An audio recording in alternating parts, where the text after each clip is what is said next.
দূর দূর, হঠাৎ করে কেন যে এত চুল ঝরছে বুঝতেই পারছি না। কতদিন হয়ে গেল চুল ওঠা আর থামছেই না। না, এমন হতে থাকলে তো মাথায় টাক পড়ে যাবে। না না না, আজ রাজবৈদ্যের কাছে পরামর্শ নিতে হবে।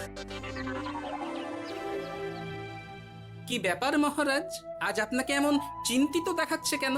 জীবনে বড় দুঃখ গোপাল, মন মেজাজ একদম ভালো নেই। সে কি কি হয়েছে মহারাজ? গোপাল থাকতে দুঃখ কিসের? আর বলো না, মাথার চুলগুলো আজকাল ঝড়ে পড়া পাতার মতো পটপট করে ঝরে যাচ্ছে। আমি তো জানি কেন এমন হচ্ছে, কিন্তু এখনই মুখ খুললে চলবে না। আর একটু বেশি বিপদ বাড়লে তখন মাঠে নামবো। তাই বলুন। এ তো খুব ছোট ব্যাপার, চুল ঝরলে টাক পড়বে, আর সেটা পড়া কত ভালো জানেন? কথায় আছে, যত বড় টাক তত বেশি টাকা। তুমি চুপ করো তো বাপু। যদি টাক থাকলেই টাকা হতো, তাহলে তোমার টাকা কোথায়? সেটা বোঝো না, সেটা নিয়ে কথা বলো না। তাই না তাই, মহারাজের ঝরছে চুল, চিন্তার ভাঁজ মাথায়। গোপাল যতই চেষ্টা করুক, চিড়ে ভিজবে না কথায়। তোমরা সকলে থামো তো দেখি। ও রাজবৈদ্য, তুমি এর কিছু উপায় বলো। আগে মহারাজ, অনেক সময় দেহে ওই লৌহের পরিমাণ কমে গেলে এমন চুল ঝরে। আপনি বরং পালং শাক, ওই কিশমিশ, কলা ও আরো কিছু ফল আমি বলে দিচ্ছি, সেগুলো বেশি করে খান। আচ্ছা আচ্ছা আচ্ছা, তবে তাই করে দেখি।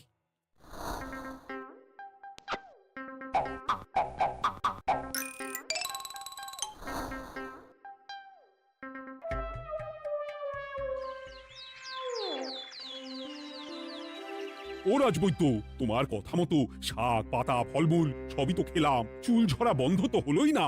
তো জানতামই এমন হবে। কিন্তু মহারাজ, এমনটা তো হওয়ার কথা নয়। কিন্তু হচ্ছে তো। আরে আমার সাধের চুল, কোথায় চলে গেলি সব? এর জন্য তুমি দায়ী, তুমি এর জন্য শাস্তি পাবে বৈদ্য। আমাকে আমাকে ক্ষমা করে দিন মহারাজ, এমনটা হবে এ তো আমি ভাবতেই পারিনি। কিছু মনে করবেন না মহারাজ, ছোট মুখে বড় কথা বলছি, কিন্তু সত্যি এখানে রাজবৈদ্যর কোনো দোষ নেই। ওকে শাস্তি দেওয়াটা ঠিক হবে না মহারাজ। দেখেছেন মহারাজ, গোপালের সাহসটা দেখেছেন? আপনার মুখের উপর কথা বলছে। তা বলি, তুমি যখন এতই বোঝো, তাহলে নিজেই একটা আস্ত লোহা খেয়ে দেখো না, তোমার মাথায় চুল গজাচ্ছে কিনা। ঠিকই আছে, এসব মূর্খের মতো কথা কেবল আপনার থেকেই আশা করা যায় মন্ত্রী মশাই। মহারাজ, আপনি বিচক্ষণ মানুষ, আমার শুধু অনুরোধ, আরেকবার ভেবে দেখবেন। ঠিক আছে, রাজবৈদ্যকে আমি শাস্তি দেব না, কিন্তু সকলের জন্য আমার একটা ঘোষণা আছে। কি ঘোষণা? আমার এই কঠিন সমস্যা যে দূর করে দিতে পারবে, তাকে আমি বিশেষ পুরস্কারে ভূষিত করব। এই তো পেয়েছি, এই সুযোগ কোনোভাবেই হাতছাড়া করা চলবে না। এবারের সমস্যাটা সত্যি বেশ কঠিন। কি করলে যে মহারাজের চুল পড়া বন্ধ হবে সেই উপায় মাথাতেই আসছে না। হঠাৎ করে কেন যে এমন হলো কে জানে।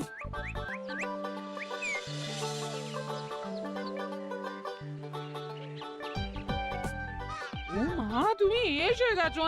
একটু বসো, আমি তেলটা মেখেই হাত ধুয়ে খাবারটা বাড়ছি। হ্যাঁ, সে ঠিক আছে, কিন্তু তুমি কিসের তেল মাখছো এটা? কি আবার মাথার চুলের তেল? এখানেও চুল, ওদিকে মহারাজেরও চুল ঝরে পড়া নিয়ে আমরা সবাই হিমশিম খাচ্ছি গিন্নি। আরে মহারাজের অত সুন্দর কালো চুলগুলো ঝরে যাচ্ছে, এ তো ভারী দুঃখের কথা। সে আর বলতে, ওই জন্যই তো আমি বাবা মাথায় এই জড়িবুটি তেল মাখি। এতে চুলের গোড়া শক্ত করে, চুলকে ভালো রাখে, নতুন চুল গজায় সব। হ্যাঁ। কি কি বলে? নতুন চুলও গজায়? সত্যি? হ্যাঁ। বাহ, তাহলে আর চিন্তা কি? আমাকে এই তেলটা একটু দিতে পারবে গিন্নি? মহারাজকে দিয়ে আসি। উনি বলেছেন যে ওনার সমস্যা দূর করতে পারবে তাকে উনি পুরস্কার দেবেন। ওমা, এই তাই নাকি? এই তো দারুণ ব্যাপার গো। নাও নাও নাও, তেলখানা নিয়ে মহারাজকে কাল দিয়ে এসো তাহলে। আর জানিয়ে দিও, দিনে 2 বার কিন্তু তেল মাখতেই হবে। হ্যাঁ। আচ্ছা ঠিক আছে।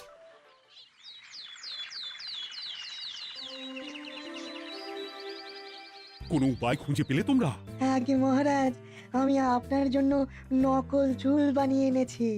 যতদিন আপনার চুল পড়া বন্ধ না হচ্ছে, ততদিন আপনি এটা পরে ব্যবহার করতে পারেন।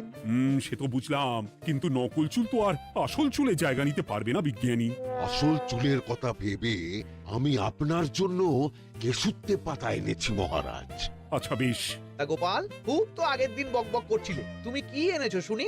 সেটা যথাসময়ে দেখতে পেয়ে যাবেন মন্ত্রী মশাই। এটা জড়িবুটি তেল মহারাজ। আমি এটা আপনার জন্য এনেছি। এতে নতুন চুল গজায় আর চুলের স্বাস্থ্যও ভালো হয়। আমার গিন্নিও ব্যবহার করে এটি, তবে দিনে দুবার করে মাখতে হবে, তাহলেই ভালো ফল পাবেন মহারাজ। বাবা, তাহলে তুমি কেন মাখো না? আচ্ছা, আপনার সমস্যাটা ঠিক কোথায় বলুন তো মন্ত্রী মশাই? মহারাজের জন্য কিছু আনলেও কথা শোনান, না আনলেও কথা শোনান। সত্যি তো মন্ত্রী, কেন তুমি সব সময় গোপালের পিছনে পড়ে থাকো বলো তো? এরা তো তাও সবাই কিছু না কিছু আমার কথা চিন্তা করে এনেছে, তুমি তো সেটাও করনি। না আসলে মহারাজ, আমিও ভাবছিলাম আপনার কথা, কিন্তু থাক, বুঝেছি। আহ, দারুণ। তেলের গন্ধটাও খুব সুন্দর। গোপাল, তোমায় অনেক ধন্যবাদ। আশা করছি ব্যবহার করলে খুব ভালো ফল দেবে। একদম দেবেই মহারাজ। দূর বাবা, ভেবেছিলাম এক হলো আর এক। কোথা দিয়ে যে গোপালটা মাঝখান দিয়ে এসে নাক গলিয়ে ঢুকে পড়ে, খুব শক্ত পুরস্কার নেওয়ার। দেখাচ্ছি মজা।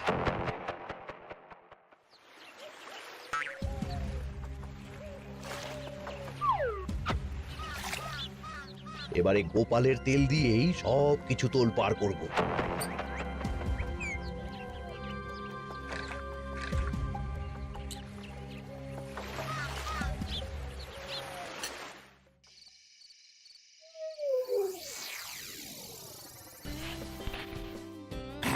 ব্যাস, হয়ে গেল দুবার মাখা।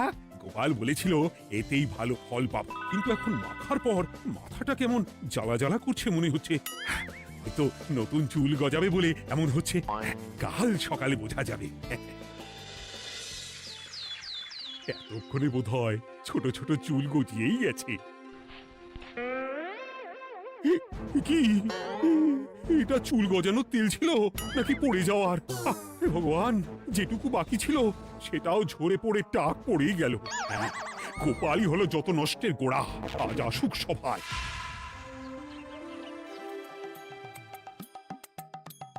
এই যে এখন এলেন উনি।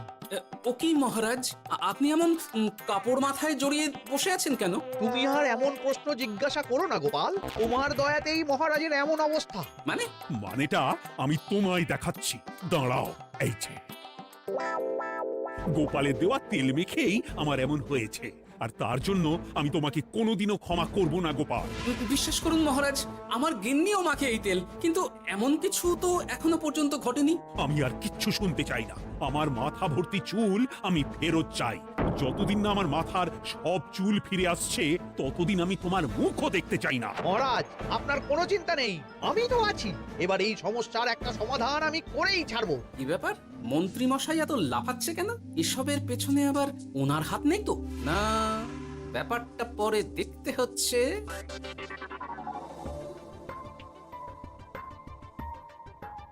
আমি বলি কি মহারাজ, এই সময়টা বরং আপনি নকল চুলটা মানে মানে পর চুলা ব্যবহার করুন। হ্যাঁ, অগত্যা, কিছু তো একটা গন্ডগোল আছেই। গিন্নিও তো রোজ মাথায় তেল মাখে, কই এমন তো হয় না। মন্ত্রী যদি কিছু করেও থাকে, তাহলেও হাতে নাতে ধরবো কিভাবে?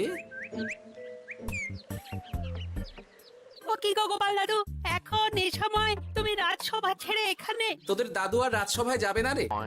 কি বলছো গো? কেন? আর কেন, বিনা দোষে এমন শাস্তি। তোমায় শাস্তি দিয়েছে, তুমি শুধু বলো কে তোমার সাথে কি করেছে, বাকিটা আমরা বুঝে নিচ্ছি। আচ্ছা, আর বলছি, কৃষ্ণনগরের মন্ত্রী মশাইয়ের বাড়িটা কোন দিকে একটু বলতে পারবেন? কৃষ্ণনগরে নতুন নাকি? আগে তো আপনাকে কখনো দেখেছি বলে মনে পড়ছে না। হ্যাঁ, আমি এখানে থাকি না, আমি এখানে আমার কাজে এসেছি, তাই মন্ত্রী মশাইয়ের বাড়ির ঠিকানাটা যদি একটু বলে দেন। নিশ্চয়ই, এ পথ দিয়ে সোজা চলে যান, তারপর কিছুটা ডান দিকে গেলেই পেয়ে যাবেন। আচ্ছা, অনেক ধন্যবাদ। ভিন গাঁয়ের লোক মন্ত্রী মশাইয়ের বাড়িতে, ব্যাপারটা বেশ সন্দেহজনক লাগছে। এই এই গুলটে ন্যাপলা, তোরা তোরা দুজনে একটু আড়াল থেকে দেখতো লোকটা মন্ত্রী মশাইয়ের বাড়িতে ঠিক কি জন্য এসেছে, তারপর আমায় খবর দিস। ঠিক আছে গোপাল দাদু।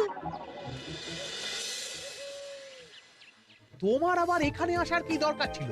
আমি তো বলেছি যে আমি ঠিক গিয়ে তোমার পাওনা গন্ডা মিটিয়ে দেবো। মিটিয়ে দেবে? কতদিন হয়ে গেছে জানেন? দেখো, হয় আমার কীটনাশক আর সার সব ফিরিয়ে দিন, নয়তো আমার জিনিসের দাম মিটিয়ে দিন। কীটনাশক, সার আর কি করে ফেরত দেবো বলো? ও তো সব পুকুরের জলে মিশে গেছে। ওসব আমি জানি না, আমার পাওনা গন্ডা মিটিয়ে দিন, ব্যাস। চল চল এখনই তাহলে গোপাল দাদুকে গিয়ে সব জানাই। চল চল। দাদু, ও গোপাল দাদু, তোরা এসে গেছিস? আয় আয় আয় আয় আয়। মন্ত্রী মশাইয়ের মুখ থেকে অনেক খবর পেলাম। তাই নাকি? কি শুনি? মন্ত্রী মশাই ওই লোকটার কাছ থেকে অনেক কীটনাশক সার নিয়েছে, কিন্তু এখনো জিনিসের দাম মেটায়নি। হ্যাঁ, ওই জন্যই তো মন্ত্রী মশাইয়ের উপর লোকটা খুব লেগেছিল, হুমকিও দিয়েছে 1 সপ্তাহের মধ্যে জিনিসের দাম সব মিটিয়ে দিতে হবে। তাই নাকি? কিন্তু কীটনাশক সার নিয়ে মন্ত্রী মশাই কি করবে? সেটা তো বলতে পারবো না দাদু। তবে হ্যাঁ, মন্ত্রী মশাই ওই লোকটাকে বলছিল যে ওই সব কীটনাশক সার পুকুরের জলে মিশে গেছে। কি বললি? পুকুরের জলে? আচ্ছা, এবার দুয়ে দুয়ে 4 করা গেল। অনেক ধন্যবাদ রে তোদের। বল বল তোরা কি খাবি? কিচ্ছু লাগবে না গোপাল দাদু, তবে ভোলা বয়ের আর মিষ্টি খাওয়ালে। আচ্ছা আচ্ছা। কি করে যে মহারাজকে আসল ব্যাপারটা বোঝাই, কিছু তো একটা উপায় বের করতেই হবে। তা বলি বাবা, রাজসভায় যেতে হবে না বলে কি সারাদিন এইভাবেই শয়নে শয়নে দিন কাটাবেন বাবা? হ্যাঁ, উপায় পেয়ে গেছি। বুঝলে গিন্নি, আমাকে একটা জায়গায় যেতে হবে, বুঝলে? তারপর ওখানে যদি কাজ হয় তাহলে আগামীকাল রাজসভায় আমি যাব। কিন্তু তুমি যে বলেছিলে তোমার এখন ছুটি। হ্যাঁ, কি আর করি বলো, গুরুত্বপূর্ণ একটা কাজ, তাই যেতেই হবে। আচ্ছা যাও। ওই গো বিজ্ঞানী, আরে গোপাল যে, বলো। এই যে বিজ্ঞানী, একটা বিশেষ দরকারে তোমার কাছে এলাম, বুঝলে? হ্যাঁ, বলোই না। আচ্ছা, এই দূষিত জলকে কিভাবে আবার পরিশুদ্ধ করে বলতে পারবে? কেন পারবো না? এই জলের মধ্যে একটু চুন আর ফটকিরি দিয়ে দিলেই জল আবার দূষণমুক্ত হয়ে যাবে। তবে ওগুলো দেওয়ার পর কিছুদিন সেই জলকে ব্যবহার করা বন্ধ রাখতে হয়। হ্যাঁ। আচ্ছা আচ্ছা, অনেক ধন্যবাদ। আসি তাহলে, হ্যাঁ?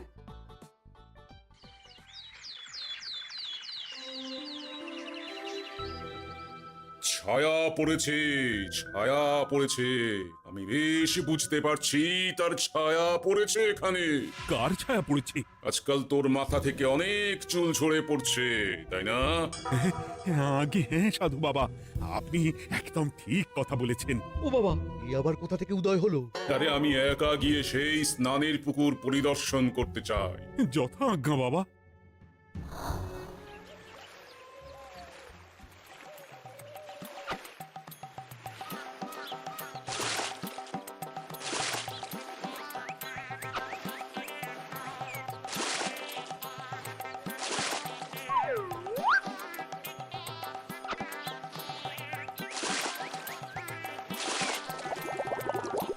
যাক বাবা, মোটামুটি সপ্তাহখানেক এভাবে থাকলেই পুকুরের জল আবার আগের মতো পরিষ্কার হয়ে যাবে। এবার শুধু মহারাজকে একটু বুঝিয়ে বললেই হয়ে যাবে।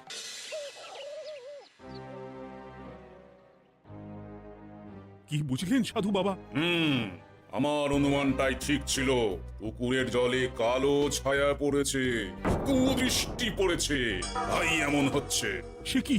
কি কালো ছায়া? যত সব বাজে কথা। জল দূষণ করলাম আমি, আর দোষ পড়ছে কালো ছায়ার উপর। তাহলে এখন কি হবে? চিন্তার কোনো কারণ নেই। আমি মন্ত্রপুত ভস্য ছড়িয়ে দিয়েছি। 1 সপ্তাহ ওই পুকুরের জল স্পর্শ তো দূর, পুকুরের কাছেও যাওয়া নিষেধ। তাহলে আমার মোহরের কি হবে? যথা আজ্ঞা সাধু বাবা। ও কি, তাহলে মহারাজ এতদিন স্নান করবেন কোথায়? সে কথা কাউকে চিন্তা করতে হবে না। মহারাজের ওপরে কালো ছায়া পড়া জল পড়েছে, তাই আগে সেটা শোধন করতে হবে।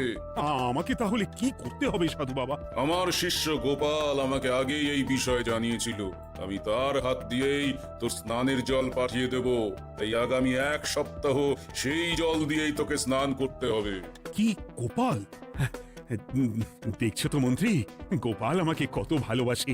আমি ওকে কত কথা শোনালাম, কিন্তু না না না না, কাল থেকেই আমি আবার গোপালকে রাজসভায় ডেকে আনবো। আমি আসছি, আমার কাজ হয়ে গেছে। আর হ্যাঁ, তো স্নানের পুকুরের চারিদিকে প্রহরীর বন্দোবস্ত কর, কাক পক্ষীও যেন ওখানে প্রবেশ করতে না পারে। আচ্ছা বাবা, আচ্ছা।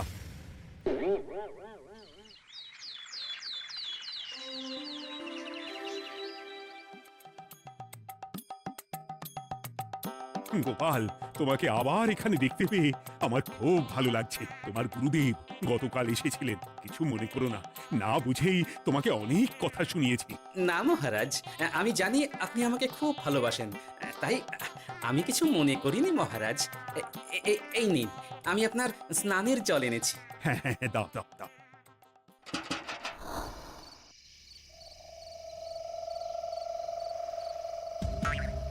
ও বাবা, পুকুরের কাছে যে গিয়ে দেখবো সে উপায় নেই। চারপাশে প্রহরীতে ভর্তি, তাহলে কি সত্যি সত্যি কালো ছায়া পড়েছে? ভালোই হলো, পাওনাদারকে বলে দেবো কীটনাশকটা জালি ছিল। হি হি।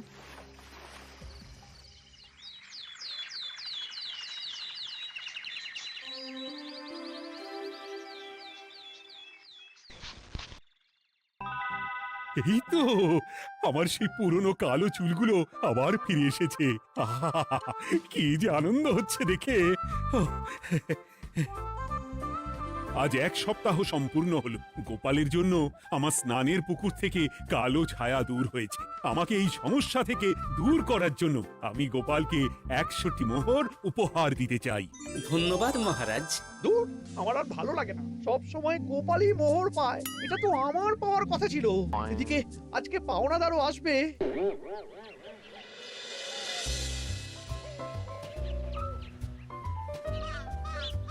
গোপাল দাদু, ওই লোকটা এসে গেছে। আচ্ছা, আসছি। এটা তো মন্ত্রীর বাড়ির দিকে রাস্তা। আমরা তাহলে ওদিকে কেন যাচ্ছি গোপাল? আপনার পুকুরের আসল রহস্যটা কি সেটা আপনি জানবেন না মহারাজ? মানে নিজের চোখেই দেখুন, তাহলে বুঝতে পারবেন।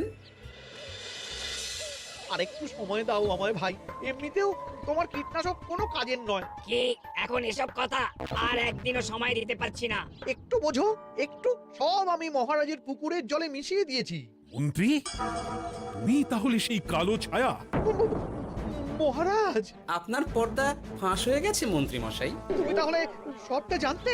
একদম প্রথম থেকে। এই রে, খুব জোর ফেঁসেছি।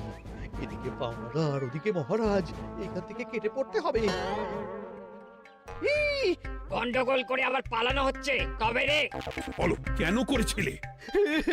মহারাজ, আমি ভেবেছিলাম আপনার সব চুল উঠে গেলে আমি আপনার কাছ থেকে চুল গজানোর ওষুধ দেওয়ার নামে অনেক টাকা লুটবো। কিন্তু সেই ভাবনা ভাবনাই থেকে গেল, সেগুড়ে যে বালি হয়ে গেল। ভাবা যায় চুলের জন্য চুলো চুলি, হ্যাঁ?